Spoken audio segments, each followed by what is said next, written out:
बोलिए बंदी छोर साहिब सत कबीर की जय, संत समाज की जय, भक्त समाज की जय।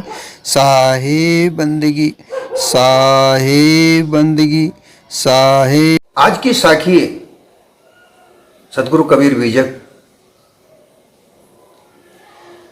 साखी प्रकरण की साखी 205 है।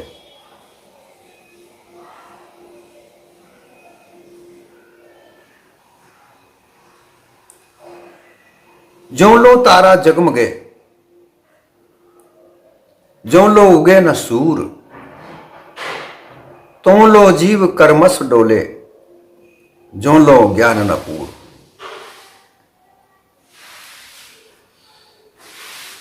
सतगुरु कबीर ने मानव कल्याण के लिए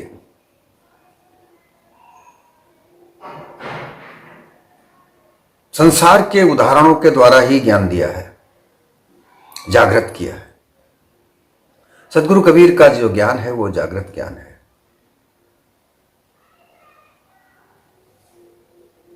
इस जागृत ज्ञान से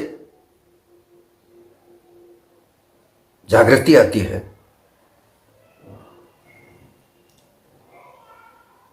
जैसे कि यह मानव जीवन सपने में चलता है, ज्यादातर लोग सपने में जीते हैं। सपने में हमेशा लोग जीते हैं क्योंकि जो विचार उभरते हैं वो स्वप्न अवस्था में ही उभरते हैं और जागृत में स्वप्न अवस्था रहती है। वो अंदर अंतर्मन में विचार के गहरे सागर में गोते लगाता रहता है और जैसे ही उसको मन धारण करता है, बुद्धि निर्णय देती है, वैसे ही वो उसके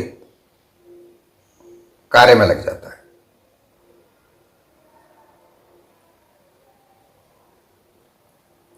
शायर सतगुरु कबीर ने एक जगह कहा है, साखी में ही बीजक के में, मन शायर मन सा लहरी।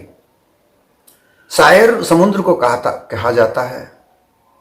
मन एक समुद्र की तरह विस्तार लिए हुए, अपार विस्तार, अपार गहराई लिए हुए है और इसमें लहरें, मनसा रूपी लहरें उठती हैं।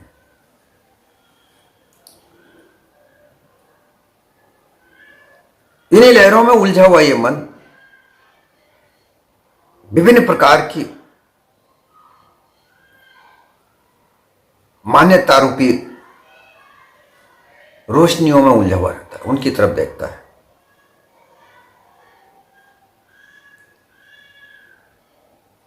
जिस प्रकार से रात्रि में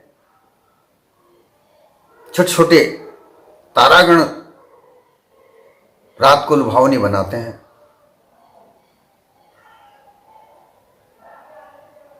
चंद्रमा नहीं दिखता तो भी लोग उन टिमटिमाते तारों को देखकर आनंद विभोर होते हैं। रात्रि सुहानी लगती है।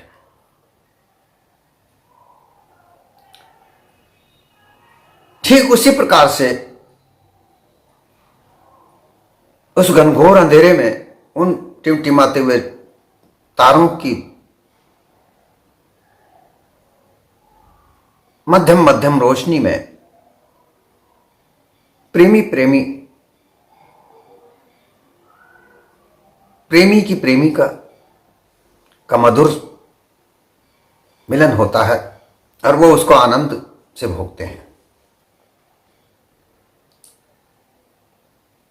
इसी तरह से अज्ञान की रात्रि में भोग के विभिन्न प्रकार की भोग वस्तुओं रूपी तारागणों में लालायित होकर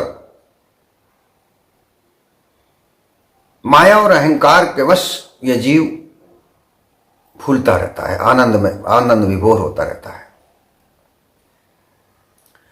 इसी आनंद विभोरता में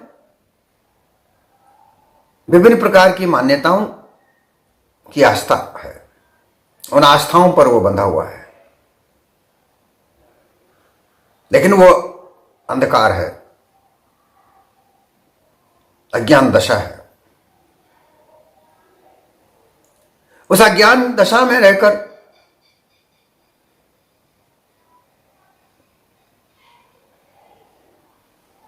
अलग अलग लोग, अलग अलग कलाओं के लोग, अलग अलग नीतियों के लोग अपने आप को बड़े बड़े विद्वान मानकर, बड़ी बड़ी विभूतियों से लेस होकर आनंदित होते हैं। संसार की आधारभूत व्यवस्थाएं अगर हम देखें तो इसमें 4 नीतियां विशेष रूप से निभर कर आती हैं। राजनीति, इस राजनीति में राज व्यवस्था छिपी हुई है। राज व्यवस्था में कानून व्यवस्था, सामाजिक व्यवस्था, जो प्रशासनिक व्यवस्था कहलाती है, छिपी हुई है। मानव समाज को एक सुव्यवस्थित रूप से रहने के लिए कानून व्यवस्था, प्रशासन व्यवस्था बनी हुई है, जो राजनीति से प्रेरित है।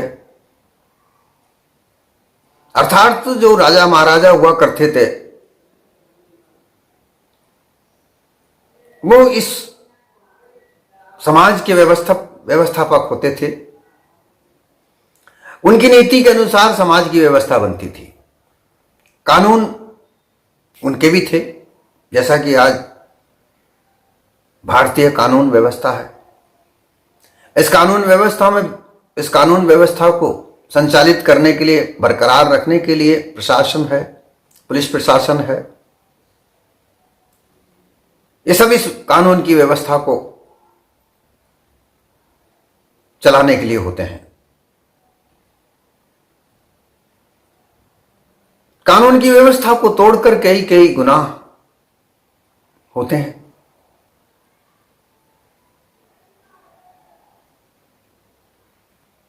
मुझे बड़ा दुख है कि इस कानून की व्यवस्था के रहते हुए लोग अपने एक स्वार्थ के लिए, मात्र स्वार्थ के लिए खून खराबा करते हैं।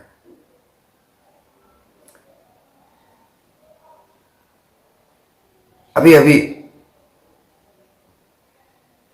माननीय गोगामणि जी का जो जिस तरह से खून किया गया, हत्या की गई, ये असहनीय है। मुझे बड़ा दुख इस बात को सुनकर हुआ। मैं अपनी तरफ से उन्हें श्रद्धांजलि देता हूं, उनकी आत्मा को शांति मिले, मैं ऐसी इच्छा व्यक्त करता हूं।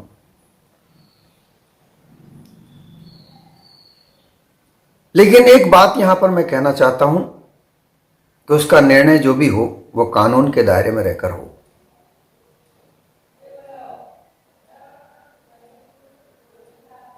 ऐसी घड़ी में हमें कानून नहीं तोड़ना चाहिए, कानून व्यवस्था पर विश्वास रखना चाहिए, राज व्यवस्था पर विश्वास रखना चाहिए।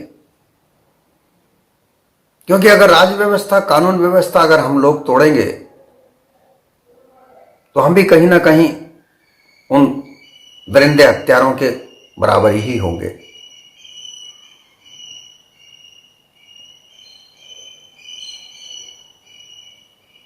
ये सब अज्ञान व्यवस्था है,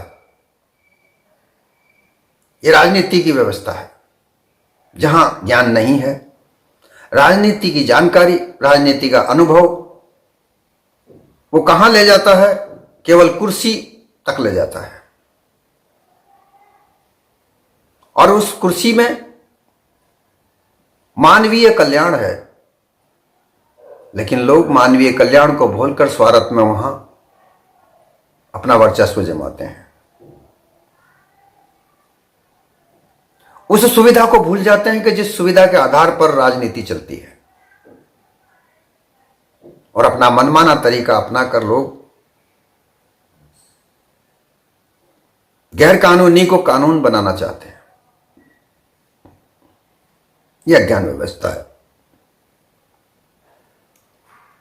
सामाजिक व्यवस्था में भी यही हाल है।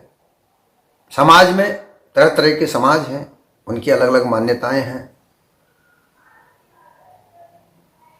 धर्म का नाम लेकर जो लोग तरह तरह की मान्यता बनाते हैं, अंधविश्वास जगाते हैं। अंधविश्वास में लोग धर्मांधता फैलाते हैं। उद्दंडता विदंडता से सारोबार लोग अपने अपने मत पंथ का प्रचार करते हैं, हिंसाएं करते हैं। यह अज्ञान दशा है। आर्थिक दशा में जो आर्थिक व्यवस्था है, आर्थिक व्यवस्था में लोग पैसा कमाने के लिए छल कपट पाखंड का प्रयोग करते हैं, विद्या का प्रयोग नहीं करते, अविद्या के साथ रहते हैं। यह अज्ञान दशा है।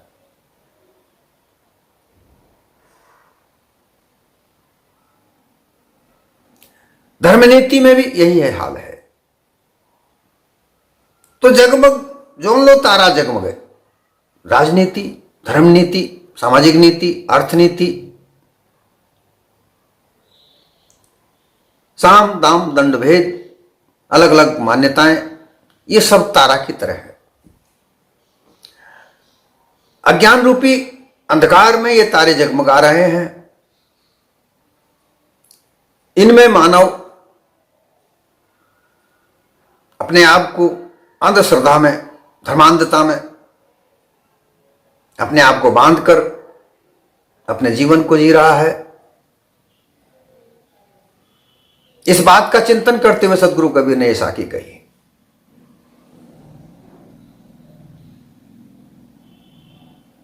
क्योंकि संसार में हम रात्रि में देखते हैं जब तारा जगमगाते हैं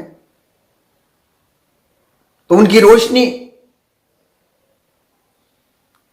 रात के अंधेरे को सुहावना बनाती है, परंतु सूर्य की रोशनी में सारा संसार जगमगा जाता है, पूरी तरह से जगमगा जाता है, अंधकार का नाम नहीं रहता। परंतु जब तक सूर्य नहीं उगता तब तक उन तारों की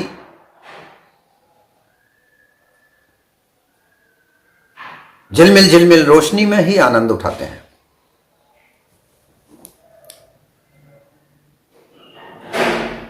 अर्थात ये मानव जीवन में लोग अज्ञानता में अपने आप को आनंद में विभोर होकर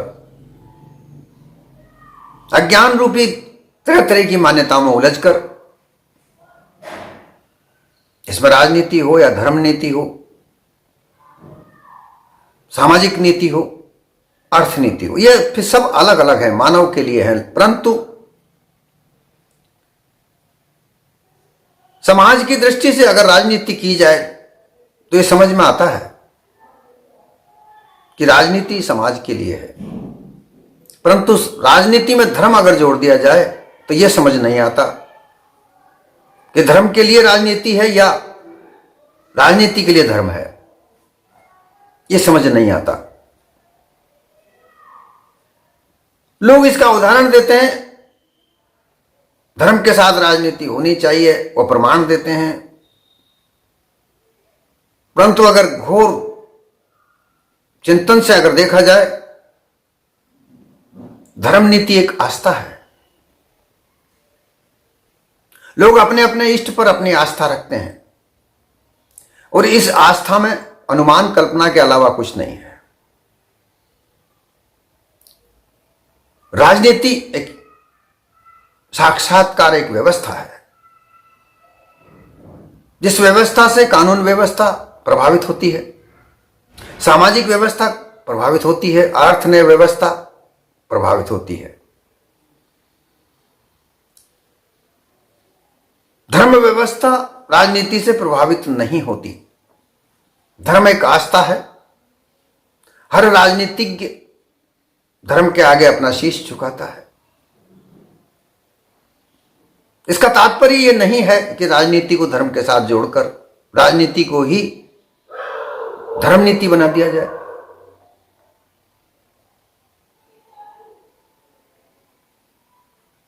यह सब अज्ञान दशा है।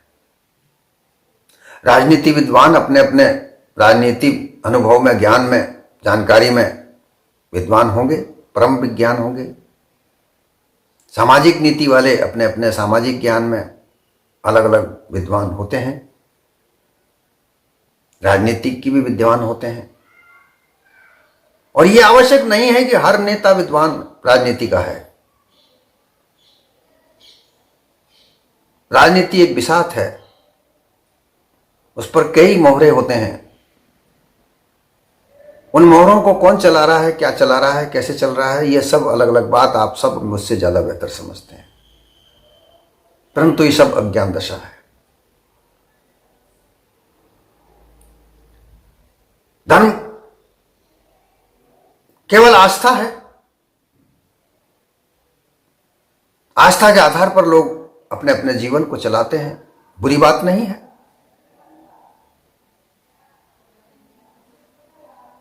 कहीं ना कहीं तो उसका मन लगा है, परंतु उसके साथ, उसके आस्था के साथ खिलवाड़ करके धोखा ही दिया जाता है,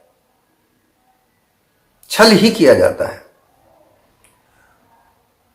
वो धर्म आस्था के साथ में रहने वाला व्यक्ति अपने आप को धार्मिक बनाता है।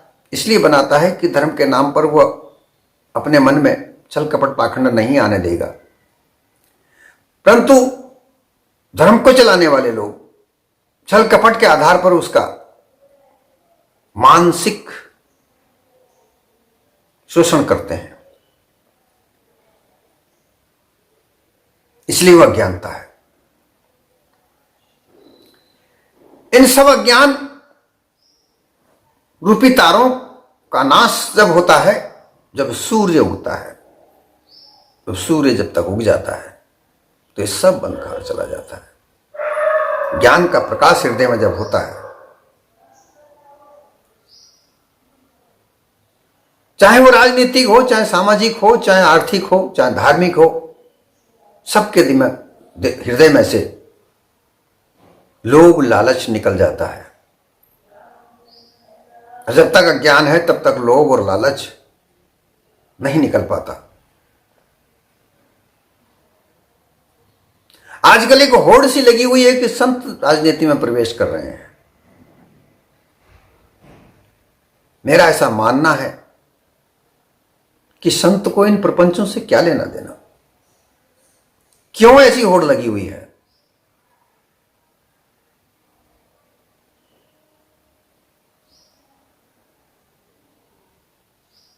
फिर वो संत कहां के रह गए? वो तो राजनीति हो गए। संत चारों नीतियों का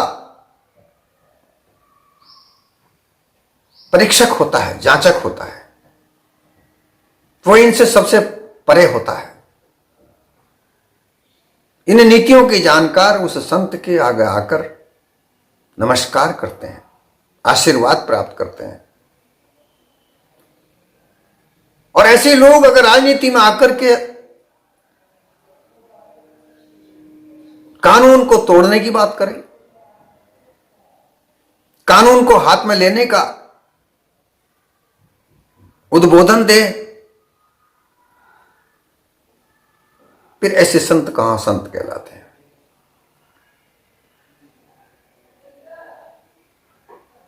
ये मेरी समझ में नहीं आ रहा। किस तरीके से लोगों को गुमराह किया जाता है। यह स्थिति जब तक ज्ञान ना हो तब तक की स्थिति है, जब तक सूर्य ना उगे। सदगुरु कबीर का यही ज्ञान मानव मात्र के लिए है। अगर इस ज्ञान को, सदगुरु कबीर के ज्ञान को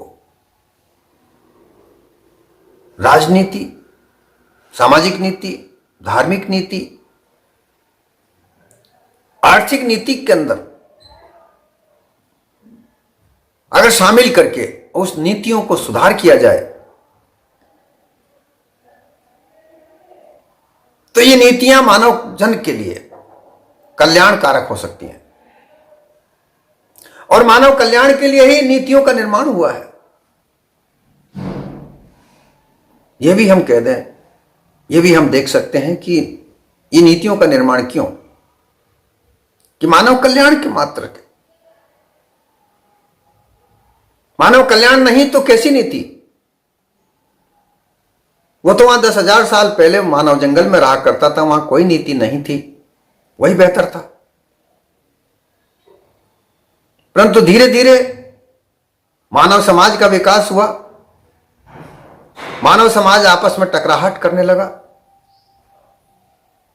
तरह तरह के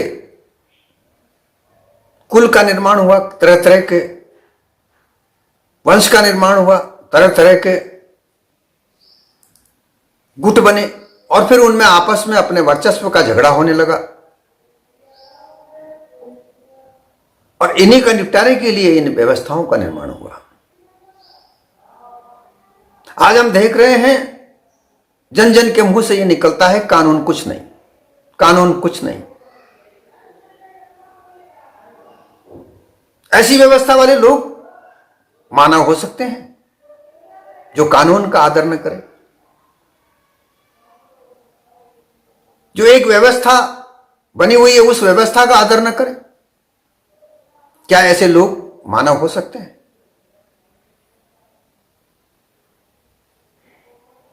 नीतियों को चलाने वाले लोग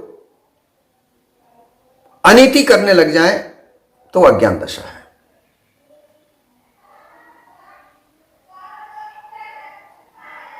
बड़े बड़े लोग शास्त्रों के ज्ञाता हैं, पढ़े लिखे हैं, विद्वान हैं,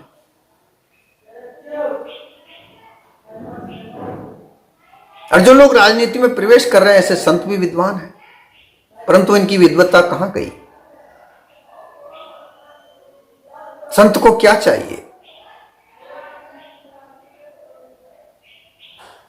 ब्रह्मचारी होकर उसे क्या चाहिए? राज करने की क्यों अभिलाषा जागी? तात्पर्य निकलता है कि कहीं ना कहीं उन्हें भी कुछ चाह जागी, लेकिन उनके लिए वो कुछ नहीं करेंगे। जो उन्हें प्रसन्न रखते हैं, जो उन्हें सहयोग देते हैं, वो उन्हीं का भला करेंगे।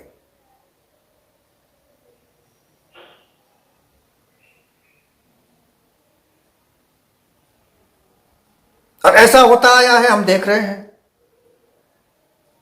पक्ष अपक्ष विपक्ष संत के ये लागू नहीं होते।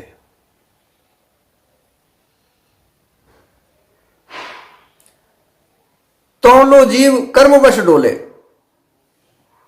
ये जीव, चेतन स्वरूप जीव इस मानव देह में आकर कर्म पे आधार पर अपने जीवन को यापन करता है। कब तक? जब तक ज्ञान न उपजे, जब तक ज्ञान रूपी सूर्य का उदय न हो, तब तक अज्ञान वश होकर के वो विभिन्न प्रकार की कर्म की मान्यताओं में उलझा हुआ रहता है।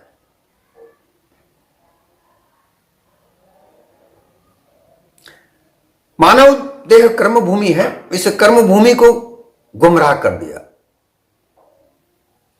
जो असल में कर्म भूमि है उसको छिपाकर अनुमान कल्पना के आधार पर कर्मों का निर्माण किया, उसमें उसे गुमराह कर दिया। हालांकि कर्म तो मानव के हैं। अर्थ, धर्म, काम, मोक्ष, इन चारों पदार्थों को प्राप्त करने का कर्म।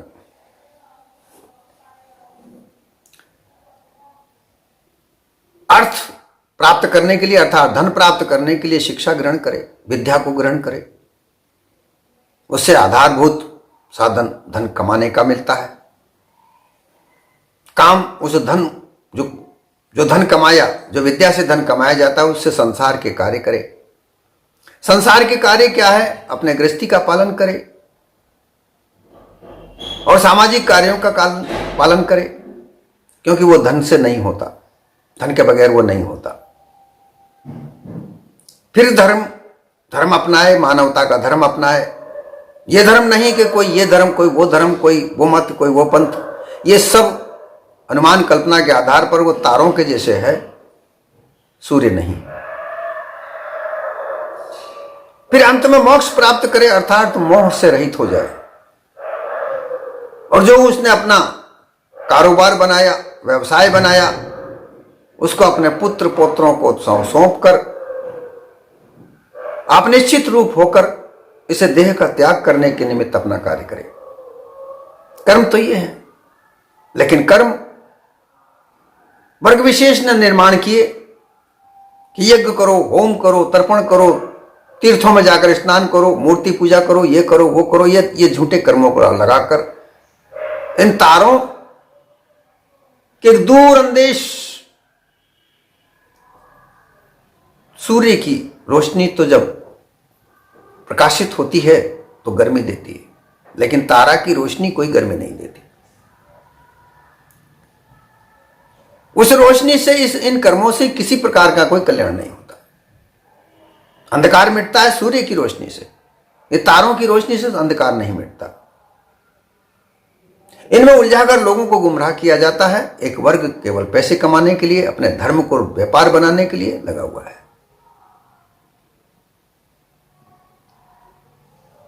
तो जब तक ज्ञान उदय न हो तब तक अंधकार में रहकर ये मानव अपने जीवन को अंधकार में बनाकर केवल धर्म आस्था में उलझकर, मत की आस्था में उलझकर अत्यंत उत्तम देह को यूं ही बिता देता है। सदगुरु कबीर को यह बात परेशान किया कि मानव देह उत्तम कही जाती है, सभी शास्त्र इसको एक मत होकर उत्तम कहते हैं, परंतु इस मानव देह में ज्ञान के अभाव में, ये तारे की रोशनी में, उनकी आस्था में उलझकर सच्चा जीवन तो जी नहीं पा रहे, ना जीने दिया जाता। कोई अगर भी जीना भी चाहे तो जीने नहीं दिया जाता, उनको मान्यताओं में बांधकर, उलझाकर, उनको फंसाकर ऐसा जीने पर मजबूर किया जाता है।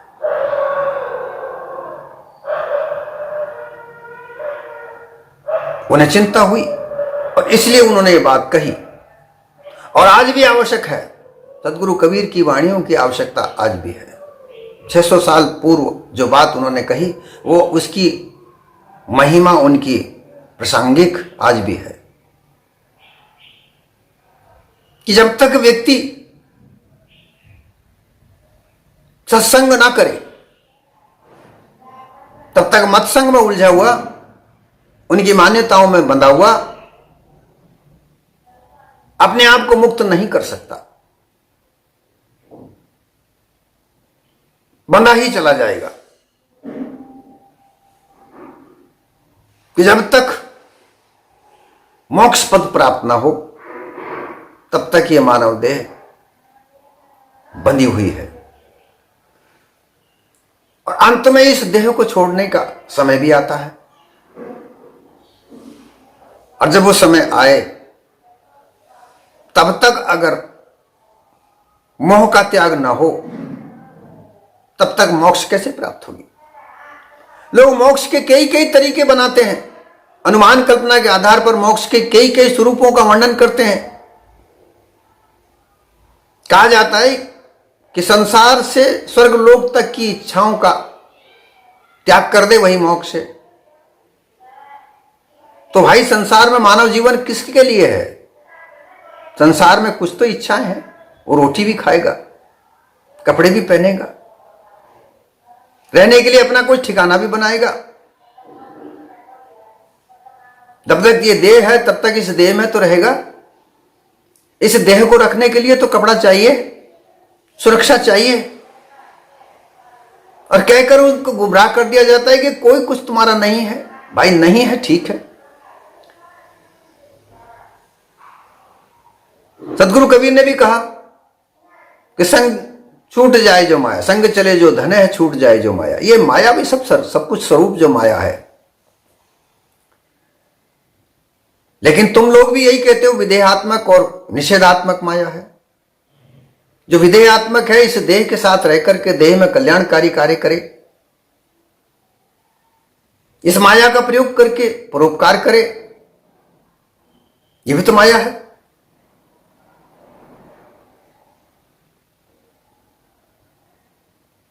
सब चीज जीवित मिलती है, प्रत्यक्ष में मिलती है, धन प्रत्यक्ष में मिलता है, सब कार्य प्रत्यक्ष में होते हैं, धर्म भी का झंडा प्रत्यक्ष में फहराया जाता है, तो फिर मोक्ष प्रत्यक्ष में क्यों नहीं?